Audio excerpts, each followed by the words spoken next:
Shalom, saudara yang kasih dalam Tuhan, selamat pagi. Senang hari ini saya bisa berjumpa kembali dengan saudara dimanapun saudara berada. Dan pagi ini saudara, kita bersyukur untuk hari yang baru yang Tuhan sediakan untuk kita semua. Bertemu kembali dengan saya dalam channel Sate Kristen. Mari saudara, sebelum kita merenungkan kebenaran firman Tuhan, kita berdoa terlebih dahulu. Bapa kami di sorga, kami datang pada hari ini mengucap syukur kepadamu untuk hari yang baru yang Tuhan sediakan, untuk pimpinan penyertaan Tuhan yang begitu besar bagi setiap kami.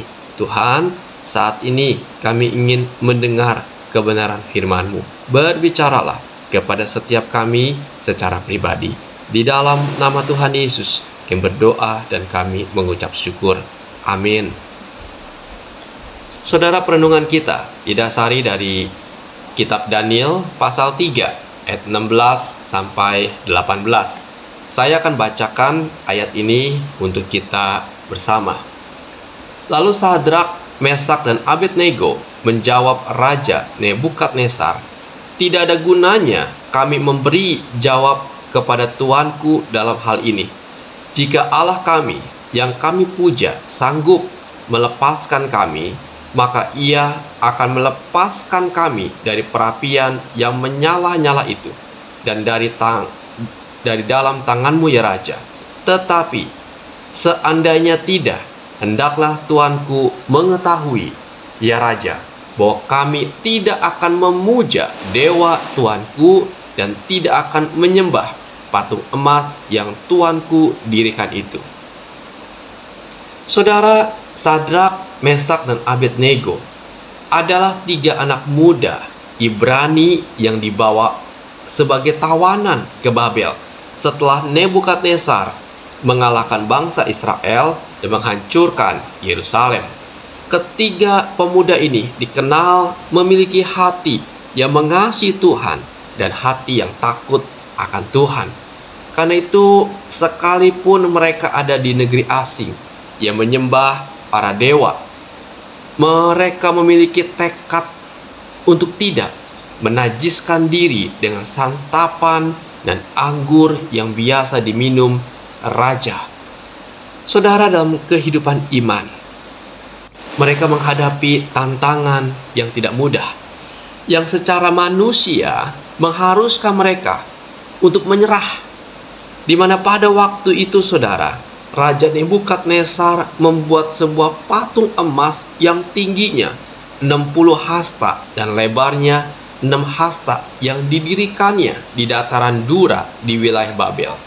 Lalu Raja Nebukadnezar menyuruh orang mengumpulkan para wakil raja, para penguasa, para bupati, dan para penasehat negara, para bendahara, para hakim dan sebagainya untuk menghadiri pentabisan patung yang telah didirikan itu. Dan pada waktu itu saudara, diberikan suatu perintah yang berbunyi, "Beginilah kepadamu, hai orang-orang dari segala bangsa, suku bangsa dan bahasa, demi kamu mendengar bunyi sangkakala, seruling, kecapi, rebab, gambus, serdam, dan berbagai-bagai jenis bunyi-bunyian, maka haruslah kamu sujud menyembah patung yang telah didirikan Raja Nebukadnezar itu. Siapa yang tidak sujud menyembah akan dicampakkan seketika itu juga ke dalam perapian yang menyala-nyala." Saudara, jelas sekali perintah yang disampaikan. Setiap penduduk yang berada di bawah kekuasaan Raja Babel harus menyembah patung yang didirikan. Ketika mereka tidak taat, maka hukumannya dicampakkan ke dalam perapian yang menyala-nyala, dan pastinya saudara akan menjadi menghanguskan. Saudara, perintah ini seharusnya membuat Sadrak, Mesak dan Abednego menjadi gentar, dan mungkin saudara mereka akan menyerah dan melepaskan imannya. Tetapi Alkitab mencatat saudara bahwa mereka memutuskan untuk melanggar perintah raja dan berkomitmen mentaati perintah Tuhan. Saudara, tentunya hal itu menimbulkan amarah dan geram Raja Nebukadnezar.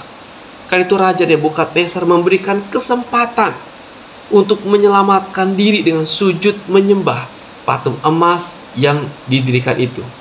Saudara, ancaman ketidaktaatan terhadap raja adalah kematian di dalam dapur api yang menyala-nyala.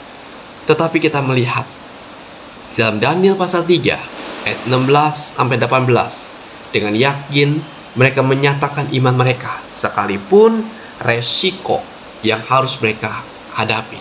Mereka berkata, tidak ada gunanya kami memberi jawab kepada Tuanku dalam hal ini.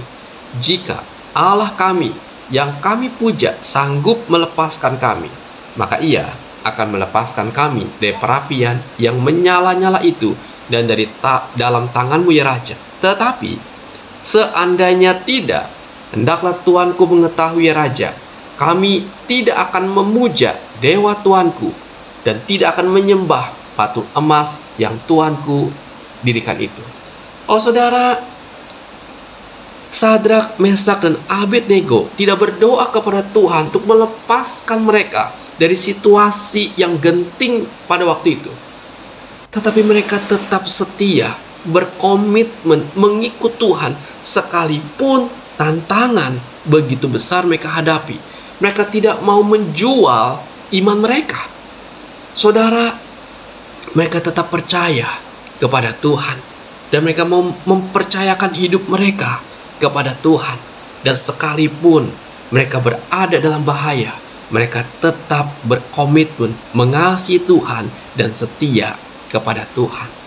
Saudara, inilah yang harus kita belajar. Di dalam kehidupan kita banyak tantangan, banyak kesulitan yang bisa mendorong kita untuk kita berkompromi melakukan dosa, untuk kita bisa menjual iman kita, tidak setia kepada Tuhan. Tetapi Sadrak, Mesak, dan Abednego memberikan contoh teladan. Mereka tetap setia kepada Tuhan. Mari saudara kita belajar untuk setia mengiring Tuhan Yesus apapun yang terjadi, sekalipun banyak tantangan kita hadapi. Ini yang Tuhan mau untuk kita lakukan. Kenapa saudara? Karena Tuhan yang kita sembah adalah Tuhan yang benar, Tuhan yang hidup, Tuhan yang sejati, Tuhan yang layak untuk kita sembah. Karena itu saudara, setialah kepada Tuhan.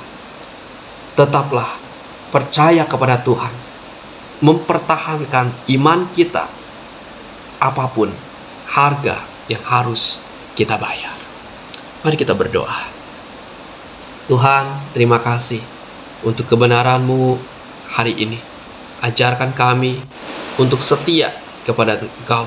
Ajarkan kami untuk tetap mengasihi Engkau.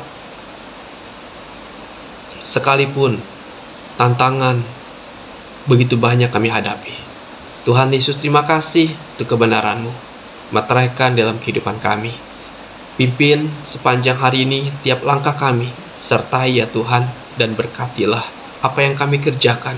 Tuhan yang boleh menolong. Yang sakit Tuhan sembuhkan, yang lemah Tuhan hiburkan. Tuhan, kami mohon belas kasihan-Mu. Terima kasih Bapa, di dalam nama Tuhan Yesus yang berdoa dan kami mengucap syukur. Amin. Puji Tuhan saudara, kita telah mendengarkan renungan firman Tuhan hari ini. Kiranya terang firman Tuhan ini boleh menerangi langkah hidup kita sepanjang hari ini. Dan sampai jumpa lagi saudara dalam renungan selanjutnya di dalam channel Sate Kristen. Tuhan Yesus memberkati.